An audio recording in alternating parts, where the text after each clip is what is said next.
آج جب 2024 کے الیکشن کی بات کرتے ہیں تو 2024 کا الیکشن اس طرح ہوا کہ بلا بلا کے کہا گیا کہ آپ جیت سکتے ہیں یا آپ ہار جائیں گے. آپ یہ کام کریں تو جیت جائیں گے، یہ کام اگر آپ نے کیا تو آپ کی شکست کی وجہ بن جائے گا.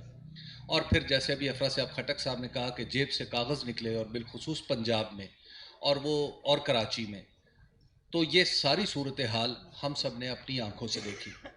جب الیکشن ہو رہا تھا 2024 کا، تو میں قریہ بقریہ گھومتا ہوا، آواز آ رہی، میں قریہ بقریہ گھومتا ہوا حیدرآباد گیا.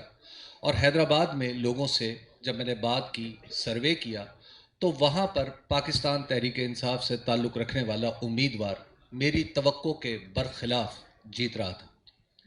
جب میں نے ٹیلی ویژن کے اوپر، جس ٹی وی کے لیے میں کام کرتا تھا، اس ٹی وی پر میں نے یہ ریزلٹس چلائے اپنے سروے کے، اور بتایا کہ حیدرآباد میں بھی پاکستان تحریک انصاف کا فلاں کینڈیڈیٹ جیت جائے گا اور اس کو اتنی سبقت حاصل ہے اپنے مخالف پر. اس کے بعد میں کراچی چلا گیا. جب میں کراچی میں کام کر رہا تھا تو کراچی میں بھی صورتحال اسی طرح کی تھی. تو پھر مجھے ایک فون آیا جس میں مجھے کہا گیا کہ تم بکواس کر رہے ہو، حیدرآباد میں تو ایسی صورتحال نہیں ہے. میں نے کہا جی بالکل نہیں ہوگی، میں کوئی الیکشن کمیشن نہیں ہوں، میں تو ایک سروے کرنے والا غریب صحافی ہوں جو آپ کو صورتحال بتا رہا ہے، اور یہ مکمل غلط ہو سکتی ہے. ہاں، اگر آپ اس کو غلط ثابت کرنا چاہتے ہیں تو ڈیٹا آپ اسی طرح کا اکٹھا کر لیجئے. اس کے بعد پھر جس ٹی وی کے لیے میں کام کرتا تھا، اس ٹی وی پر دباؤ پڑا کہ جناب تم اس کو نکالو. پھر یہ طے پایا ہم سب کے درمیان کہ جناب معاملہ یہ کرتے ہیں کہ ہم الیکشن میں جو کچھ بھی میں نے دیکھا ہے اس کو نمبرز کی شکل نہیں دوں گا، اس کو ڈیٹا کی شکل نہیں دوں گا، اس کو صرف چلا دوں گا. جب میں نے وہ چلانا شروع کیا تو اس کے بعد پھر جو آخری حلقہ میں نے اسی طرح کور کیا وہ نواز شریف صاحب کا تھا، جہاں سے نواز شریف صاحب تقریباً 15% یا ڈاکٹر یاسمین راشد صاحبہ سے پیچھے تھے. جب الیکشن کنکلوڈ ہوا تو یہ وہ سروے تھا جو شاید پاکستان کی تاریخ کا سب سے بڑا تھا، کہ جس میں 36,000 لوگوں سے ہم نے براہ راست بات کی، اور چترال سے لے کے کراچی تک. اتنا بڑا سروے محض ریکارڈ کے لیے عرض کر رہا ہوں کہ صدارتی الیکشن میں، امریکہ کے صدارتی الیکشن میں بھی نہیں ہوتا جتنا بڑا پاکستان کے اندر یہ سروے ہم نے کنڈکٹ کیا.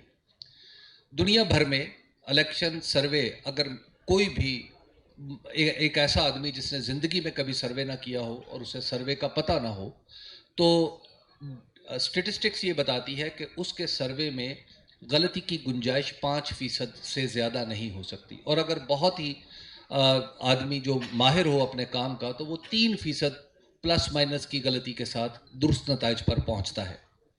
جب میں نے اس سروے کو کنکلوڈ کیا اور اس کے جو نتائج دیے، اور جب پھر 8 فروری کو نتائج، بلکہ 10 فروری کو جب نتائج فائنل ہوئے، تو پاکستان کا سب سے بڑا سروے 59% غلط تھا. 59% یہ سروے جو پاکستان میں نے کیا تھا وہ غلط تھا. لیکن میرے لیے حیرت کی بات تھی کہ جب میں فارم 45 کو دیکھتا تھا تو فارم 45 کے مطابق میرا سروے 100% ٹھیک تھا، اور فارم 47 کے مطابق میں 59% غلط تھا. اور جب میں نے اس کے لیے اپنی ایک دیانتداری کا تقاضا تھا کہ اگر میں سروے غلط کرتا ہوں تو مجھے آئندہ یہ کام نہیں کرنا چاہیے بلکہ مجھے صحافت چھوڑ دینی چاہیے. تو اس کے بعد میں نے نواز شریف صاحب کا حلقہ اور اس کے فارم 45 دیکھے. ان فارم 45 میں مشت نمونہ خروار یہ ہے کہ ایک جگہ پہ 2200 ووٹ تھے ان کے حلقے میں، ایک پولنگ سٹیشن پہ، اور ان 2200 ووٹوں میں سے 2164 لوگوں نے ووٹ ڈالے تھے. اور وہ باقی 36 لوگ کون تھے، میں انہیں ڈھونڈ رہا ہوں کہ آخر وہ الیکشن وہاں اس دن انہوں نے الیکشن میں ووٹ ڈالنا کیوں مناسب نہیں سمجھا.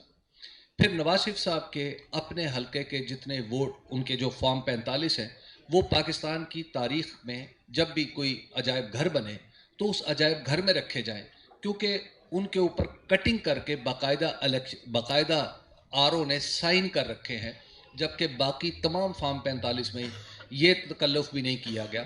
ان کے فارم 45 کو دیگر فارم 45 پہ یہ خاص ندرت حاصل ہے کہ ان کے اوپر باقاعدہ طور پر کٹنگ کر کے دستخط کیے گئے ہیں. اور آج میں دیکھتا ہوں کہ جو الیکشن جو دراصل پاکستان کی سیاست کا یا پاکستان کے کانسٹیٹیوشن کا گرانڈ نارم ہے، جس کی بنیاد پہ پورے کانسٹیٹیوشن کی عمارت کھڑی ہے، وہ پوری کی پوری عمارت کی بنیاد متزلزل ہوگی، جیسے افراسیاب خٹک صاحب نے کہا، اور ابھی تک اس طرح کی تحریک برپا نہیں ہوئی جس طرح کی 1977 میں ہو گئی تھی۔ آخر اس کی کیا وجوہات ہیں؟ یہ کس نے کرنا ہے؟ اور دوسری بات، مجھے یہ اجتماع دیکھ کے ایک صحافی کے طور پہ تھوڑی حیرت اور کچھ خوشی بھی ہو رہی ہے کہ پاکستان میں ایسے لوگ موجود ہیں، محمود خان چغزئی صاحب کی طرح، بیرسٹر گوہر کی طرح، راجہ ناصر عباس صاحب کی طرح، اسد قیصر ہیں، اختر جان مینگل ہیں، یہ سب لوگ موجود ہیں جن کے کہنے پہ لوگ ایک میز کے گرد بیٹھ سکتے ہیں۔ افسوس کے ساتھ کہنا پڑتا ہے کہ آج کی حکومت یہ کنویننگ پاور بھی کھو چکی ہے۔ آج شاید پاکستان کے کسی ادارے کے پاس یہ کنویننگ پاور بھی نہیں رہی کہ اتنے مختلف الخیال لوگوں کو ایک میز پر بٹھا کے انہیں یہ آزادی دے کہ آپ ایک دوسرے سے ڈس ایگری کریں، آپ ایک دوسرے سے اگری کریں، اور پھر کسی ایک نتیجے پر مشترکہ طور پر پہنچا جائے، اور وہ کم سے کم نکات ہوں جن پر کوئی تقاضا کیا جائے کہ آپ ان پر اتفاق کا اظہار کریں۔ یہ ایک واحد خوشائند بات ہے جو پاکستان کی سیاست میں ہوئی ہے۔ لاسٹلی میں عرض کروں گا کہ میں ایک صحافی ہوں، ایک صحافی کے طور پہ پابندیاں شاید میری طبیعت کا حصہ بن چکی ہیں کہ مجھے پتہ ہے کہ مجھ سے پہلی والی نسل نے بھی قربانیاں نوکریوں کی بھی دیں، انہوں نے اپنی آزادی کی بھی دی، وہ جیل بھی گئے، انہوں نے سب چیزیں بھگتی۔ آج شاید تاریخ نے میرے کندھوں پر، اور بہت ہی نازک کندھوں پر، یہ بھاری بوجھ جس کو میں قطعاً اٹھانے کا اہل نہیں ہوں وہ لاد دیا ہے۔ چلیے، میں اس کے تلے کچلا جا رہا ہوں، ہم بات آگے کی طرف لے کے جانے کی کوشش کر رہے ہیں، لیکن آپ سب لوگ جو سیاست سے تعلق رکھتے ہیں، میں آپ کو کی خدمت میں یہ عرض کرنا چاہتا ہوں کہ سیاست دراصل وہ پانی ہے جو عدالت، صحافت اور معیشت کے کھیت کو سیراب کرتا ہے۔ آج یہ پانی اتنا آلودہ ہے کہ اس نے جھاڑ جھنکار اگا دیے ہیں۔ ہم صحافت کی طرف دیکھیں تو ابھی میرے سینئر اور میرے دوسرے سینئر افضل بٹ صاحب اور پہلے متی اللہ جان صاحب، ان کے درمیان جو بھی اختلاف کی کیفیت ہے، اور میری بھی ہے، میں بھی اپنی قیادت سے کسی نہ کسی درجے میں اختلاف کرتا ہوں۔ کبھی مجھے بھی یہ گمان گزرتا ہے یا بدگمانی ہوتی ہے کہ شاید ہماری قیادت کسی مداحنت کا شکار ہے، لیکن بہرحال ہماری قیادت اور ہم نے اسی کے ساتھ چلنا ہے۔ آج پیکا ایکٹ ہے، اور یہ بھی سیاست کے ایوان سے نکلا ہے، سیاست کا وہ ایوان جو 2024 کے الیکشن کے نتیجے میں بنا، اور آخر کار ہم دیکھ رہے ہیں کہ ہر جگہ ایک تقسیم پیدا ہوئی ہے، اور اتنی گہری پیدا ہوئی ہے کہ اب ہم صحافیوں کو آپس میں ریکنسائل کرنے کا موقع نہیں مل رہا، جو اپنی اپنی آراء پر اصرار کرتے ہیں۔ سیاستدانوں کی کیفیت یہ ہے کہ وہاں پر بھی کہیں ریکنسیلیشن کے کوئی امکانات نہیں ہیں۔ اداروں اور سیاست کے درمیان جو باہمی افتراق اور خلیج ہے وہ اتنی بڑھ چکی ہے کہ اس کو پاٹنے والے لوگ کم ہیں۔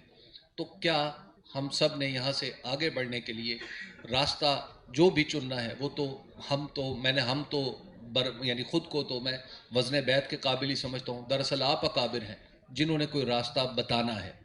تو کیا ہمارے پاس واقعی کوئی راستہ بچا ہے، یا جیسے یہاں پر بہت سارے لوگ کہہ رہے ہیں کہ جناب ہمیں صرف لڑنا ہی پڑے گا؟